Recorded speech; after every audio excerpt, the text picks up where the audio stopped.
We are following some breaking news headlines that I want to share with you. Take a good look at your screen. This is the very latest information we are getting from our content partners over at the Associated Press. They do report on this Monday morning that suspected U.S. airstrikes around Yemen's rebel-held capital killed at least 6 people and wounded 26 overnight. The Houthis confirming this Monday, as they also claimed shooting down another American MQ-9 Reaper drone. A lot to discuss, so we want to bring into the conversation Dr. Asaf Romirowsky. He's the Executive Director of Scholars for Peace in the Middle East. Dr. Asaf, good morning to you. Always a pleasure having you join us on the show. Good morning. Thank you for having me. So, Dr. Asaf, if you could first set the stage and break down this breaking news we're learning, suspected U.S. airstrikes in Yemen, killing at least 6 people. Yeah, so it's important to contextualize, as always. Obviously the Houthis are an ally and have been a recipient of Iranian support. They're part of the larger multi-front war against Iran. It has become very clear, and obviously, I think importantly significant, that the U.S. and Israel are on the same page as far as going after the enemies that are part and been part of the war since it began on 10/7/2023. And so this is a continuation, and I think it's critical to put it into context, of course, that these strikes have intensified on Yemeni Houthi targets near the area of Sana'a since Trump took office. And it's obviously that the fact that Benjamin Netanyahu was just here in the States last week, I think that the relationship continues as it relates to tackling these enemies and these attacks. Israel itself was intercepted another attack from the Houthis just on Sunday night. And so you see that there's a continuation, I think, of the fact that the United States is stepping up its game when it comes to going after the Houthis, the fact that it's been disrupting the area, and the fact that once Trump entered office, which is also important to note as well, he once again redesignated the Houthis as a terrorist organization, something that the Biden administration decided to remove. And so the fact that they are now designated as a terrorist group, we are seeing an increase on these very attacks.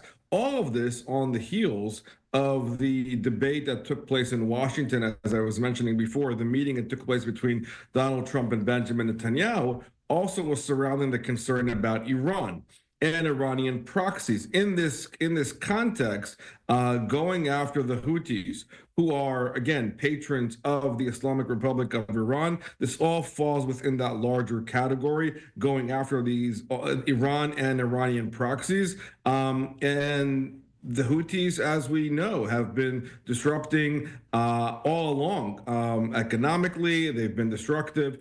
They are a designated foreign terrorist organization that deserves these kind of attacks in order to squash what is happening out of Yemen, because these attacks continue to hurt Israelis and Americans all along. Dr. Asaf, thank you so much for that detailed breakdown. I'm glad you mentioned the part about U.S. response as it relates to the Yemen Houthi rebels, because some of the viewers were surprised about the back and forth between the U.S. and the Houthi rebels, saying that they thought everything started with the Houthi rebels in Israel. Can you explain when the U.S. First entered this conflict and why their response has been highlighted? Well, the argument, first of all, it's important to note that, again, the Houthis and the whole area of Yemen, these rebels, they've been sworn enemies of the Saudis for a long time. As far as Saudi Arabia, that's their area regarding terrorism. And we are seeing, of course, here an ongoing attack on American aircraft carriers by the Houthis. I mean, they're literally targeting, as you mentioned in the beginning of your report, they're targeting American drones. They see America as an ally. The same ideology that Iran looks at when it comes to Israel, that America is the large Satan and Israel is a small Satan. That satanic alliance needs to be destroyed. And that's how they interpret the entire situation. Their venom and their venomous rhetoric that comes out of Sana'a, out of where the rebels are located, where the Houthis are located, has been very clear in as far as their hatred towards Israel and the United States. they are, and the targets that they're looking at. And if you look, and if the map that you have on clearly states, if you're looking at disrupting economic maritime issues when it comes to the areas of the Red Sea, which is a lot of where the commerce are taking place here, this is all part of their legitimate goals. So they're attacking they're interfering with commerce. They're interfering with American targets, and this has been going on for years now. And the fact that we once again redesignated them as a terrorist organization, I think, is also quite telling about how serious we are taking the Houthis, not just as so-called rebel rousers, but they actually are a legitimate target that needs to be taken out and dealt with in a serious manner. It's also important to note that, again, the supply chain of what allows the Houthis to thrive is, again, coming through Iran. The United States wants to disrupt that. The United States is looking to, it alluded to in this meeting that came out between Netanyahu and Trump, looking to deal with Iran very seriously. And again, Iran also means Iranian proxies. Iran is the head of the Hydra, but all of these groups, the Houthis, Hezbollah, Hamas, are all been recipients of Iranian support all around. And that needs to stop. And it's also important to, once again, as it relates to the U.S. attacks, once again, reestablish deterrence in the region. That's been the larger issue. That's been the biggest thing that's been missing from the conversation in the area about the limitations of diplomacy and where military takes has a role in all of this, about establishing the clear red lines and establishing, again, what is our deterrence when it comes to attacks on the United States and its allies. Yeah, great point. And as you talk about the different roles in this conflict, for many people, they look to Iran. Questions this morning surrounding Iran's role in this conflict, since we've seen them tied to conflicts with Hamas and also Hezbollah. 100%. I mean, Iran is the one that allowed all of this to happen. I mean, we have now documents, we have evidence, we have intelligence. 10/7 would have not happened without Iran. The supply, the training, and the concerns, even early on, you and I have been discussing this now for over 18 months. There were concerns about smuggling potential hostages from Gaza to Iran. Iran is the one who's been allowing the drones and the supplies to come in. Let's not forget, when it comes to Hezbollah, Hezbollah is a direct arm of the Islamic Republic of Iran. Hezbollah are Shiites, and they've been receiving for years, since every war Israel has fought with Hezbollah since the 1980s, ongoing support to make their wars happen. Their rhetoric, the Iranians have used Hezbollah as an arm to attack the Israelis. That's been their way. And what was unique about 10/7 was basically a compilation. And really, I would say it was amplified by all of this, is the fact that you had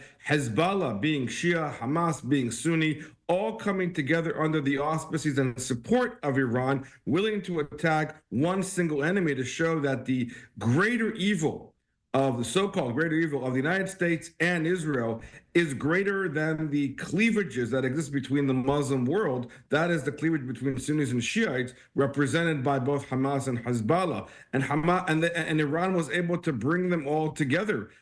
In one of the early attacks where many Hezbollah and Hamas leaders were targeted by the Israelis back in January of 2024, they were all meeting in Lebanon, Beirut. Nasrallah was still around at the time. This is all part of, again, the larger multi-front war with Iran, which, again, all goes back to going to the source.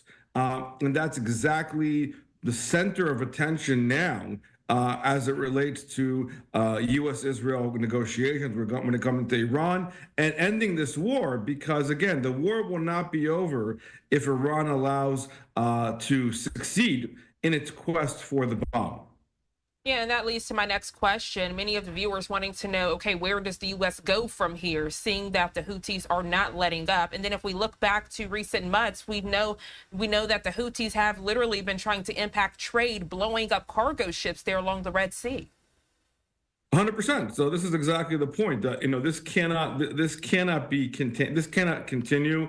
And you are going to see a ratcheting up of attacks on the Houthis until to a point of devastation. I think it also allows, it's helping the Israelis when it comes to flexing their muscles. They are focused on Lebanon and Hamas, in Gaza, and so dealing with the Houthis and the fact that the United States is helping out with that regard is clearly instrumental for the Israelis as far as their bandwidth. We have seen the use of American batteries when it comes to THAAD in Israel. And this will continue and accelerate, to my mind, until there is a point of clear victory. And this all ties into the larger connectivity when it comes to the next steps, whether or not there's going to be any kind of attack regarding Iran. Again, these are all the proxies of Iran, but until we go straight directly to the navel of where all this is coming from, and that is Tehran and its proxies, but namely Iran itself, this will continue, and that's something we should be looking, we should be prepared to deal with as things accelerate. Dr. Asaf Romirowsky, always a pleasure. We appreciate your detailed dialogue and your perspective on this conflict. I hope you have a great rest of your day. Thank you as always. Take care. Thank you.